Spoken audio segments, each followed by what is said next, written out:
маршал ва дабири кулли созмони милали муттаҳид Антонио Гутерреш ба таври ҳузурии мустақим ва паёми видеоӣ иштирок ва суханронӣ намуданд. Асосгузори сулҳу ваҳдати миллӣ, пешвои миллат, президенти ҷумҳурияи Тоҷикистон муҳтарам Эмомалӣ Раҳмон дар маросими ифтитоҳи ин саммит бо паёми видеоӣ суханронӣ намуда, ин чорабинии сатҳи баландро яке аз тадбирҳои муҳими 10-солаи байналмилалии об барои рушди устувор солҳои 2018-2028 номиданд. محترم جناب رئیس، خانم‌ها و جنابان، پیش از همه می‌خواهم و حکومت ژاپن برای تشکیل این همایش صمیمانه اظهار سپاس نمایم. باعث قناعتمندی است که همایش امروزه موضوع آب برای رشد استوار تجربه پیشقدم و نسل آینده را هدف خود قرار داده است. سال 2007 در شهر زیبای بیپو در سمیت نخستین آب آسیا و اقیانوس آرام من ابراز داشته بودم که روندهای رشد جهانی چنینند که ارزش آب می تواند از ارزش نفت، گاز، انگشت و دیگر ذخیره‌هایی که برای رشد استوار هر یک مملکت و منطقه ضرورند بالا رود.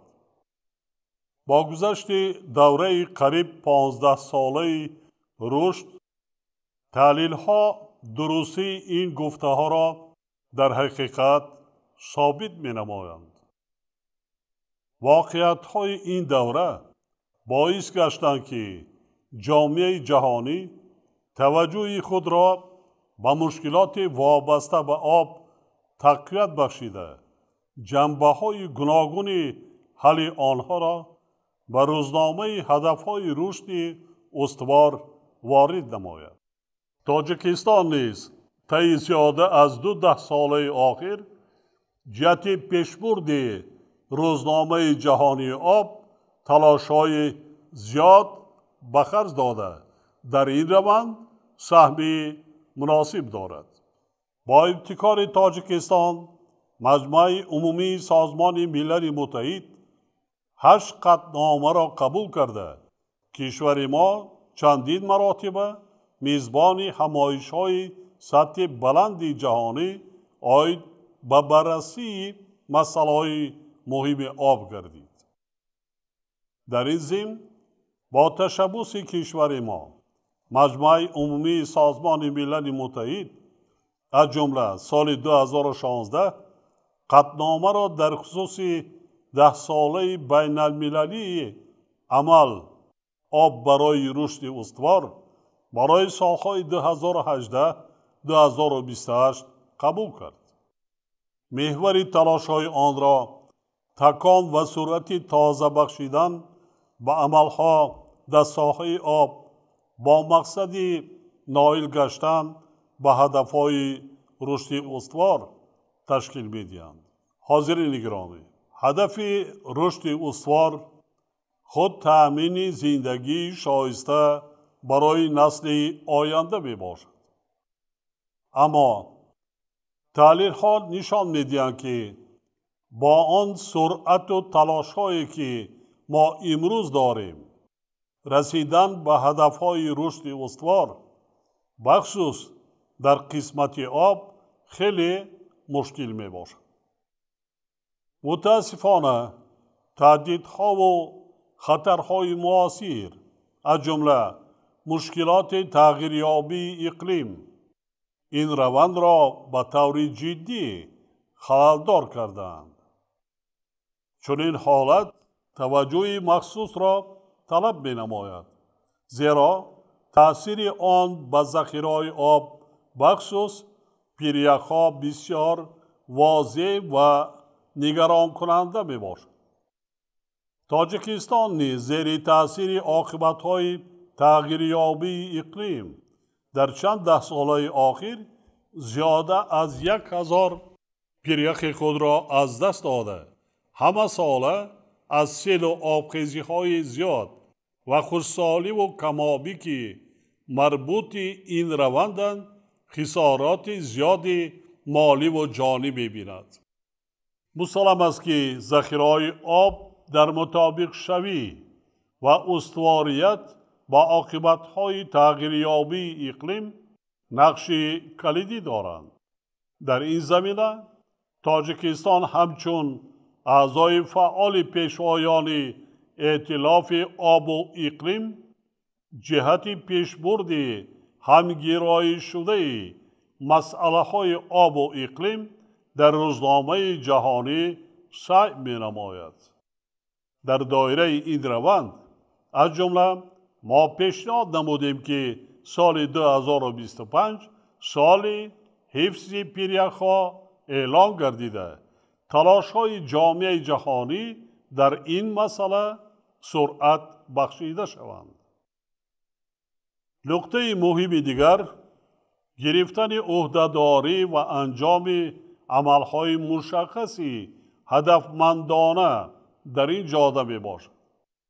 به این خاطر تاجیکستان همچون تشبسکار 10 ساله نوی عمل آب برای رشد استوار روند آب دوشنبه را آغاز بخشیده سال 2018 کنفرانس نخستین سطح بلند را آید به 10 ساله دایر نمود و برگزاری کنفرانس نوبتی آن را از 6 تا 9 ایون سال جاری در نظر دارد. کنفرانس دوم دوشنبه همچون حلقه اساسی برای پیوستن زنجیره چاره‌بینی‌های گوناگون جهانی از جمله سمیت امروزه خدمت کرده در روند آمادگی با کنفرانس سال آینده سازمان ملل متحد آید به بررسی میان مهلت 10 ساله آب نقش کلیدی خواهد داشت. مورد ذکر است که کنفرانس سال 2023 در نیویورک زیر همرئیسی تاجیکستان و پادشاهی نیدرلند صورت خواهد گرفت. بعد از قریب 50 سال نخستین کنفرانس آبی سال 1977 سازمان ملل متحد برگزار می گردد. ضمناً انتظارهای جامعه جهانی از این همایش جهانی در ساحه آب خیلی زیاد است و کشورهای ما توسط آمادگیری فراگیر و همه‌جانبه سعی کرده ایستادند تا کنفرانس مذکور را در واقع نتیجه آور گردانند. اطمینان دارم که در تطبیق این مسئولیت بزرگ همه جانب‌های منفعت دار مخصوصاً کشورهای اعضای سازمان ملل متحد ما را دستگیری خواهند کرد. با استفاده از فرصت مناسب همه اشتراکچیان سمیت کنونی را به کنفرانس دوشنبه و گذاشتن سهم مناسب به روند آمادگیری و کنفرانس آبی سازمان ملل متحد دعوت می‌نمایم. محترم اشتراکچیان، در فرجام خواهم تاکید نمایم که در این روند ما یکجا با کشورهای شریک من بعد نیز پیشصفی و ارادت سیاسی خود را فعالانه ادامه خواهیم داد. برای توجهتان سپاسگزارم.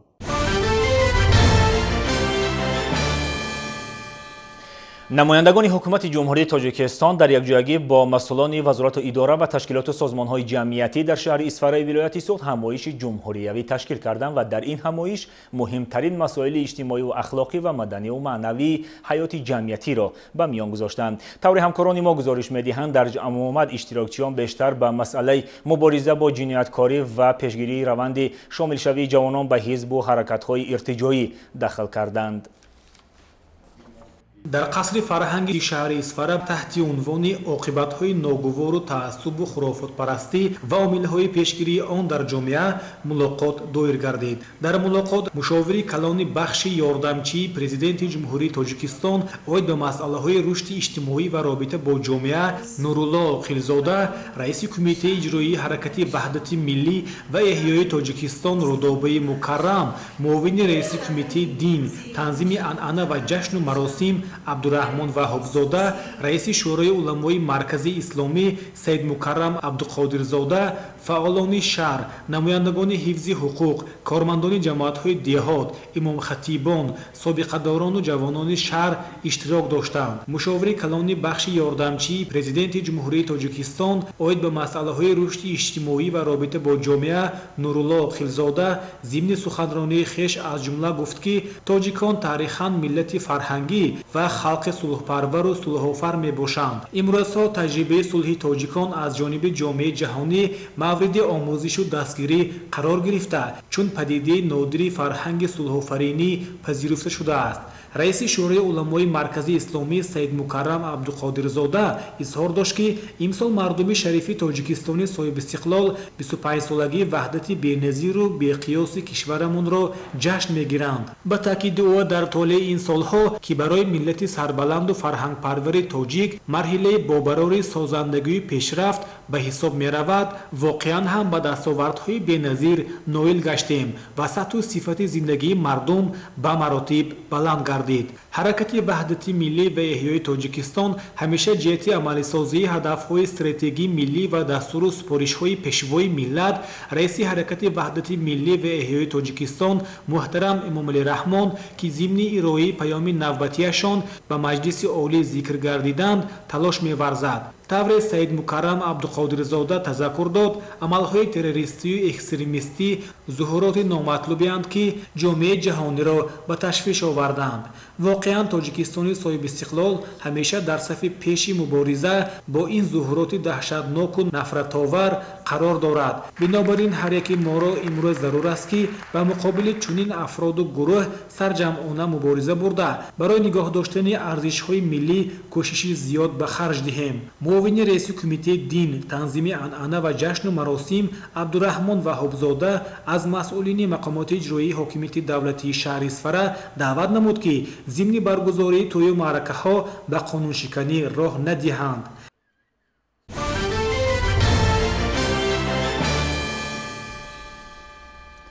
дар ҷумҳурии Тоҷикистон соҳаи кирмакпарварӣ дар қатори дигар бахшҳои кишоварзӣ ҷойи намоёнро ишғол мекунад.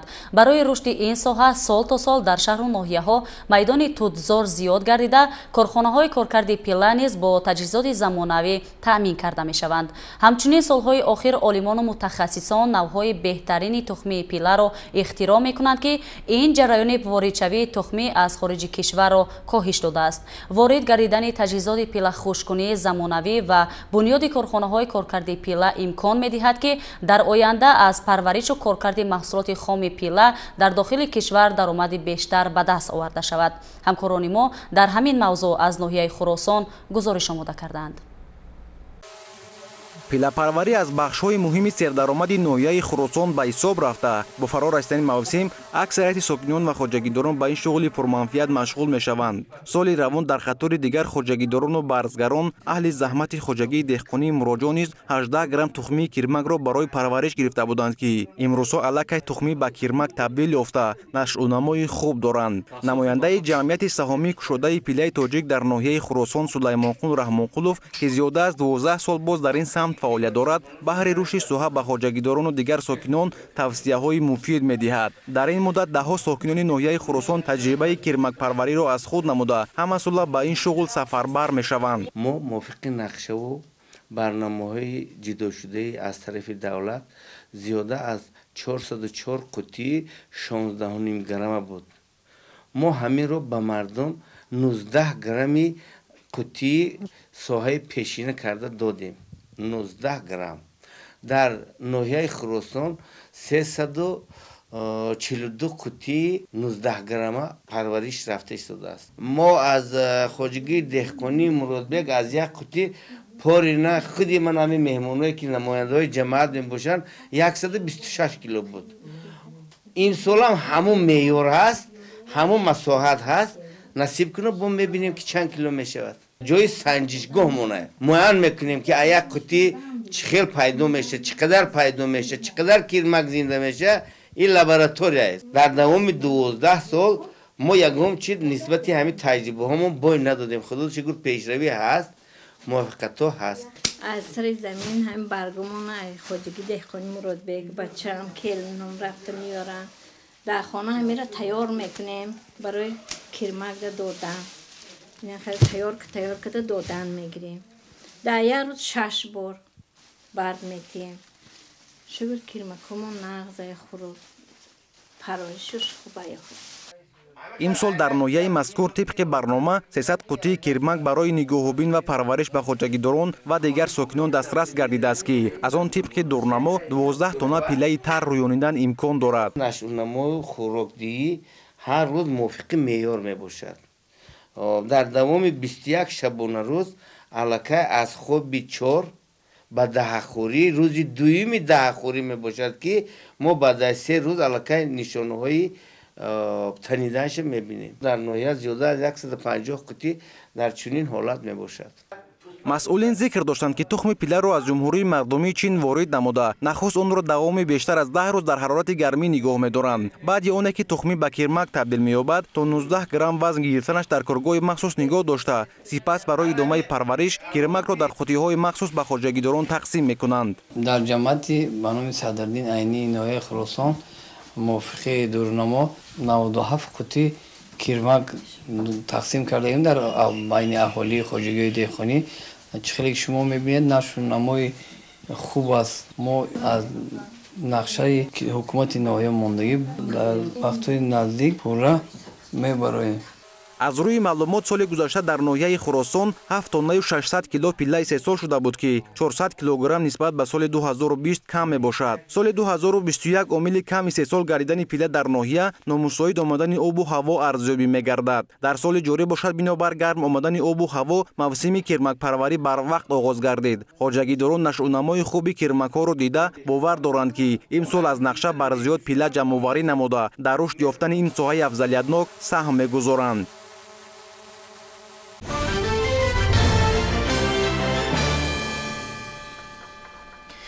در شرایط امروزه جهان معاصر با جای کار تامین نمودن اهالی به وظیفه اولین درجه دولت‌ها و حکومت‌ها مبادل گردیده است، زیرا وضع نااستوار اقتصادیات جهان پیش از همه به اجتماعیات بشریت تاثیر می‌رساند. در تاجیکستان چند سال اخیر است که جریان با شغل دائمی تامین نمودن اهالی خیلی بهتر شده است، از جمله در برابر بنیاد کارخانه‌های زیادی استحصالی و انشاءات خدمت‌رسانی و معیشی که هزارها نفر را با جای کار تامین می‌نماید. همچنین اگنتی مهنت، مهاجرت و شغل اهالی هم هر سری چند وقت یارمارکه‌های جای کاری خالی دایر می نماید و وکانسی‌های آزاد کارخانه‌های دولتی را به کارجویان معرفی می کند. از ناحیه دوردست لخش همکاران ما در همین موضوع گزارش دارند که حالا می بینیم. بهر تامین نمودن اهالی خصوصا جوانان با جایهای نوی کاری از طرف شعبه اگنتی مهنت و شغل اهالی در ناحیه لخش تدبیرهای ضروری راه اندازی می گردند. با این مقصد در ناحیه لخش یارمارکه جایهای کاری خالی برگزار گردید که در آن تعداد زیاد جوانان اشتراک نمودند. در یارمارکه بیش از 73 جایهای کاری خالی از جانب اداره مؤسسه ها، کارخانه ها و تشکیلات های جمعیتی به کارجویان پیشنهاد گردیدند. علاقه مراتبه سیمایی که با دستگیری مقامات اجرایی محلی حکومت دولتی و شعبه اگنتی مهنت و شغل اهالی در ناحیه لخش یارمارکه جایهای کاری خالی گذرانده شد. در یارمارکه امروزه 23 تشکیلات و مؤسسه ها و 73 جایهای نوی کاری پیشنهاد گردید که در آن 10 نفر بر جای کاری دائمی تامین گردیدند. اینچنین در نزد شعبه اگنتی مهنت و شغل اهالی ناحیه لخش کورس‌های کوتاه مدت از روی دوزندگی، کفشگری برقی و کامپیوتر زنبور پروری تشکیل کرده شده است که علاقه شهروندان بیکار به شغل فرا گرفته می شود. در ناحیه و مقصدی در عمل تطبیق نمودن نقطه‌های اساسی پیام در سمت تامین اهالی با کار و شغل‌های مفید، تشکیل نمودن کورس‌های آموزشی، احیای هنرهای دستی مردمی با جلب دختران محلی، کورس‌های آموزشی دوزندگی و قالین بافی، زردوزی، نقش آفری تشکیل کرده شده است که در آنجا دختران هنرهای مردمی را از خود می‌نمایند. برگزار گردن چنین چهره‌بینی کرجیان اطلاعاتی ضروری را دسترس نمودند که این همزمان با تأمین اهالی با جایهای نوی کاری مساعدت می‌نماید. طبق برنامه مساعدت به شغل اهالی در ناحیه لخش تا آخر سال برگزاری یکچند یرمرکه‌های جایهای کاری خالی به نقشه گرفته شده است.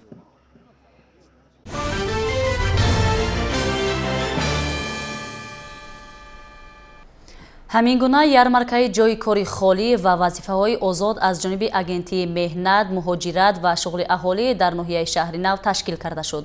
Дар баробари корхонаву муассисаҳои давлатӣ иштироки бахши хусусӣ дар ярмаркаҳои ҷойи кор сатҳу сифати ин чорабинии иҷтимоиро хеле беҳтар кардааст. иттилоъ медиҳанд ҳамкорони мо. яке аз самтҳои муҳимтарини сиёсати ҳукумати ҷумҳурии тоҷикистон ва мақомоти иҷроии маҳаллии ҳокимияти давлатӣ таъсиси ҷойҳои нави корӣ барои сокинони мамлакат ва баландбардоштани сатҳи некуаҳволии мардуми кишвар мебошад. ин мавзӯъ дар паёми навбатии пешвои миллат муҳтарам эмомалӣ раҳмон таҳлили амиқ ёфт ва дар навбати худ ба вазоратҳои меҳнат, муҳоҷират ва шуғли аҳолӣ, маориф ва ин ва мақомоти иҷроии маҳаллии ҳокимияти давлатӣ дастур дода шуд ки ҷиҳати зиёд намудани курсҳои омӯзишӣ барои калонсолон, ҷалби бештари аҳолии бекасб ба хусус бонувону ҷавонон ба омӯзиши касбҳои гуногун чораҳои мушаххас андешанд. дастуру ҳидоятҳои президенти мамлакатро масъулини мақомоти иҷроии ҳокимияти давлатии ноҳияи шаҳри нав мавриди иҷро қарор дода бо иштироки доираи васеи корфармоёну корҷоён ярмаркаи ҷойҳои кории холӣ ва вазифаҳои озод баргузор намуданд. имрӯз дар ярмарка зиёда аз 20-30 нафар шаҳрвандон ба корҳои ҷамъиятӣ мавсимӣ муваққатӣ номнавис шуда 30 нафар духтарон бонувони хонашин ба курсҳои гуногун номнавис гардиданд. инчунин 16 нафар шаҳрвандони ҳудудҳои ҷамоати шаҳраки мирзо турсунзода, акрам ҳасанов, инчунин дигар ноҳияҳо имрӯз барои корҳои доимӣ муроқотҳои шӯъбаи агентии меҳнат ва шуғли аҳолӣ гирифтанд. мо тасмим гирифтем ки чунин ярмаркаҳоро дар минбаъда дар дигар ҷамоатҳои шаҳраки деҳоти ҳудуди ноҳия роҳандозӣ намоем. мавриди зикр аст ки чорабинии мазкур ба хотири таъмини ҷавонон ва муҳоҷирони меҳнатӣ ба ватан бозгашта ташкил гардида буд. марказҳои касбомӯзии калонсолон ки омӯзиши ҳунарҳои миллӣ аз қабили адрасбофӣ, либосдӯзӣ, қолинбофӣ, либосҳои хориҷӣ ва технологияи муосирро ба роҳ мондан дар ярмарка иштирок намуданд. дар ярмарка иштирок намуда истодам. имрӯз барои омӯхтани касби бофандагӣ номнавис шудам. мо миннатдорем, кӯшиш мекунем ки аз нозикиҳои касб огоҳ шуда ба халқу ватани худ хизмат мекунем. барои паст кардани сатҳи бекории аҳолӣ аз ҷониби раёсати агентии меҳнат ва шуғли аҳолӣ дар ноҳияи шаҳри нав ярмаркаҳои ҷойҳои кори холӣ ва вазифаҳои озод ба таври доимӣ гузаронида мешавад. масъулин ният доранд чунин чорабиниҳоро дар марказҳои ҷамоатҳои деҳот низ ба роҳ монанд.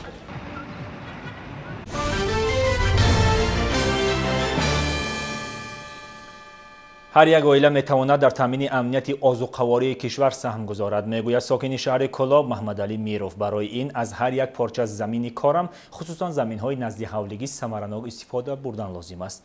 таъмини амнияти озуқавории оила таъмини амнияти озуқавории кишвар аст, андеша дорад ин сокини Колоб шаҳр.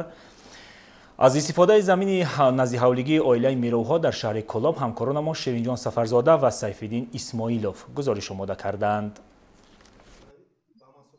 маҳмадалӣ Мирзода корманди хадамоти давлатии оташнишонӣ дар минтақаи Кулоб мебошад ва бо ҳамкасбонаш дар хомӯш намудани оташ ва ҳифзи амволи шаҳрвандон аз ин офати табиӣ даст ба гиребон аст.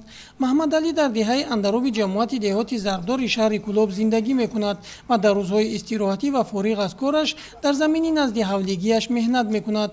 масоҳати замини наздиҳавлигиаш хурд бошад ҳам дар он намудҳои гуногуни сабзавот нашъунамо доранд.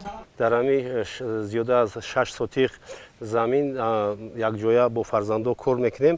дар ҳами замин мо аз тамоми намуди маҳсулотҳо аз қулфинай, аз гулкарам, аз капуст, аз картошка, аз сирпиёз, мана аз он ҷумла сабзи барвақтӣ кардам ки ҳар сол мо солҳои моҳи май то июн амиро ҷамъоварӣ мекунем, истифода мебарам ҳам дар хона ҳам ба фарзандон метеман хешта буро ва зиёдати амиро ба бозор бурда мекунем. дар кишту парвариши сабзавот ба Маҳмадалӣ фарзандону ҳамсараш кӯмак мерасонанд. Аз нуриҳои минералӣ умуман истифода намекунанд. ғизои заминаш сирф аз ҳисоби нуриҳои органикӣ мебошад. Ба ин хотир чандсаргову моли майда парвариш менамоянд. дар як мавсим аз замини назди ҳавлигӣ 2-3 маротиба ҳосил ҷамъоварӣ мекунанд. парвариши қулфинай дар шаҳри Кӯлоб хеле кам ба назар мерасад ва Маҳмадалӣ дар замини назди ҳавлигиаш ин намуди зироатро шинонидааст. ӯ яке аз аввалинҳо шуда дар шаҳри Кӯлоб ба ҷамъоварии қулфинай оғоз менамояд. парваришу нигоҳубини ин зироатро аз деҳқонони асили соҳа омӯхтааст. таҷрибаи қулфинай парварӣ аз худи ҷамъияти шаҳраки Киров шӯъбаи дуюм аз ҳамин мардуми онҷа ҳамиро оварда аз худи муаллими Сафархон гуфтани одам оварда шинонда минамиҷа аллакай ин аз чанд сол мешавад ки боз мо дар ҳами назди ҳавлигимон ҳами қулфинай истифода мебарем, қисми зиёд чиз мураббо мекунем, қисмша ба бозор мебарорем. дар ин қидаи хурди замини назди ҳавлигӣ дарахтони мевадиҳанда низ нашъунамои хуб доранд. беш аз 10 сол мешавад ки аз меваҳои он истифода мебаранд. масалан мо аз ҳамин соле ки дар ҳамиҷа заминро гирифта дар ҳамиҷа пеш аз ҳама гелосҳо ҳосили нағз мегирифтанд, баъд чормағз, хӯрмо, бодом, анор, ангур, хеле дигар ҳамин дарахтҳои мевадиҳанда ки мо аз амино гирифта ҷамъоварӣ мекунем, қатъи фарзандо истеъмол мекунем, истифода мебарем. Маҳмадалӣ мегӯяд ҳар як сокини деҳот метавонад аз замини назди ҳавлигиаш ҳосили фаровон рӯёнад. барои ин фақат дуруст ҷудо намудани вақт, хоҳиш ва меҳнат кардан лозим аст. истифодаи самараноки замин ба беҳтар шудани сатҳи зиндагии оила мусоидат мекунад, мегӯяд Маҳмадалӣ Миров. Ширинҷон Сафарзода, Сайфиддин Исмоилов аз шаҳри Кӯлоб барои барномаи Навид.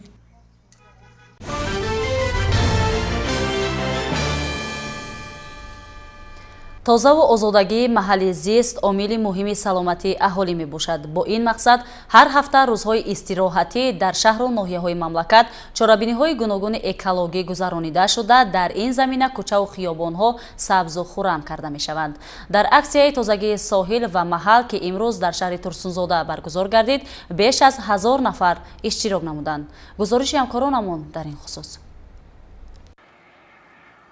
аксияҳои тозагии соҳил ва тозагии маҳал дар шаҳри Турсунзода дар доираи нақшачорабиниҳо бахшида ба 10-солаи байналмилалии амал об барои рушди устувор солҳои 2018-2028 инчунин беҳтар намудани вазъи экологии муҳити зист, тоза нигоҳ доштани манбаъҳои обӣ, соҳили дарё ва канори каналу ҷӯйборҳо, баланд бардоштани маърифати экологии сокинони шаҳр ва ҷалби шаҳрвандон дар беҳтар намудани вазъи санитарию экологии муҳити зист доир гардид. аз иштироки фаъолонаи сокинон бармеояд ки онҳо ҷонибдори тозагии соҳил ва маҳалли зисти хеш ҳастанд. дар доираи нақшаи аксияи тозагии соҳил ва тозагии маҳал ҳамчунин даромадгоҳи шаҳр, гулгаштҳо, кӯчаву маҳаллаҳо дар деҳоти шаҳр ва инчунин шафати роҳи автомобилгарди Душанбеи Турсунзодаро аз алафҳои бегона ва партов тоза намуданд. дар маъракаи тозакорӣ дар шаҳри Турсунзода теъдоди зиёди сокинони касбу кори гуногуни шаҳр иштирок намуданд. беш аз 1000 нафар намояндагони корхонау ташкилот муассисаҳо, хоҷагиҳои фермерӣ ва ҷамъоварӣ ва сокинони маҳал дар ин чорабини экологӣ фаъолона ширкат варзиданд. дар натиҷа аз соҳил дарёву каналҳо беш аз 8 метри мукааб аз маҳалли аҳолинишин бошад, зиёда аз 16 метри мукааб партовҳои гуногун ҷамъоварӣ ва ба партовгоҳи берун аз шаҳрӣ бароварда шуд. баргузории чорабиниҳои экологӣ дар баробари тоза гардидани муҳити зист ва соҳили дарёву манбаъҳои обӣ инчунин барои баланд бардоштани маърифати экологӣ ва шаҳрнишини сокинон мусоидат менамояд. ҳадаф аз роҳандозӣ ва гузаронидани аксияи тозагии соҳил ва тозагии маҳал албатта таъмини беҳдошт ва ҳифзи солимии аҳолӣ мебошад. ҳар ҳафта рӯзҳои истироҳатӣ бо ҷалби шумораи зиёди сокинони шаҳри Турсунзода аксияи тозагии соҳил ва тозагии маҳал гузаронида мешавад ва мин баъд низ ҳар моҳ як маротиба чунин маъракаи умумишаҳрӣ роҳандозӣ хоҳад шуд. ساکنان را نیز ضرور است که در نوبت خود برای توزیع و نظربا گردانیدن این موضع استراحتی سهمگذار باشند، زیرا همه تدبیرهای عملی نموده حکومت جمهوری تاجیکستان و مقامات اجرایی حکومت دولتی شهر ترسونزاده در سمت فراهم ساختن زندگی شایسته برای ساکنان میباشد. واقعا ابتکاری مذکور نتیجه میدهد که محیط زیست و کوچه و محله ها دلکش و گوارا گردند. آبادی کشور و تازگی محیط زیست تنها به آدمان وابستگی دارد و احترام طبیعت و منبعهای آن قرض هر یک انسانی اصیل است. در شهر ترسونزاده در برابر تازه نمودن کوچه و خیابان ها از هر گونه پرتو و سبزکاری نیز توجه بیشتر ظاهر کرده می شود. همین است که کوچه و خیابان ها و شفاف شهرها گلپوش و دقت جلب کننده اند.